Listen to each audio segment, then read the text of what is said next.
দুর্দান্ত স্বাদের লতি দিয়ে শুটকি, এই রেসিপিটা অনেক মজা লাগে। আজকে রান্না করে নিলাম লতি, শুটকি, আলু একসাথে চচ্চড়ি। দেশি লতি, চিকন চিকন দেশি লতি।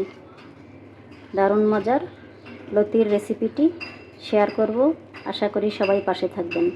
আজকে এই দেশি চিকন চিকন কচির লতি, এই চিকন লতিটাই বেশি মজা লাগে।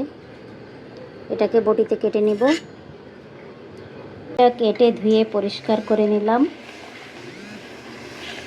একটু সময় লাগে লতি পরিষ্কার করতে, কিন্তু খেতে অনেক মজা হয়। লতিটা শুটকি ধুয়ে নিয়েছি, গরম পানি দিয়ে ভিজিয়ে রেখেছিলাম। পেঁয়াজ মরিচ কেটে নিয়েছি। এখন চুলায় কড়াই বসিয়ে দিলাম, রান্না শুরু করব। সরিষার তেল দিয়ে দিলাম, পেঁয়াজ দিয়ে দিলাম, কাঁচা মরিচ দিয়ে দিচ্ছি, রসুন বাটা। কচুতে রসুন বাটাটা একটু বেশি লাগে। লতি রান্না করলে রসুনটা আমরা বেশি খাই।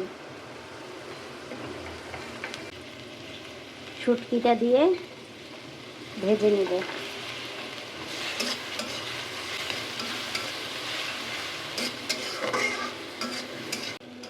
শুটকিটা পেঁয়াজ রসুনের সাথে ভালো করে ভেজে নিয়েছি।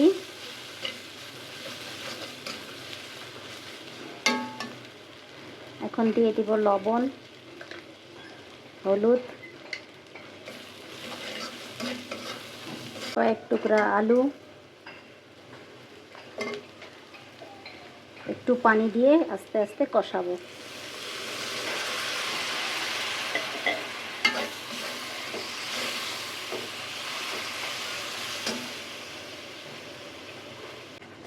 কষানোর পর একটু পানি দিয়েছি।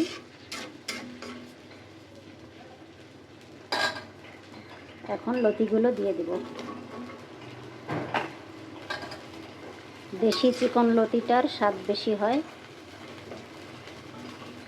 লতিটা দেওয়ার পর বেশি নাড়া যাবে না, ঢেকে জাল দেব। লতিগুলো বেশি নাড়াচাড়া করা যায় না, তাহলে ভেঙে যায়। এরপরে আর উল্টাবো না, ঢেকে দিয়ে জাল দেব।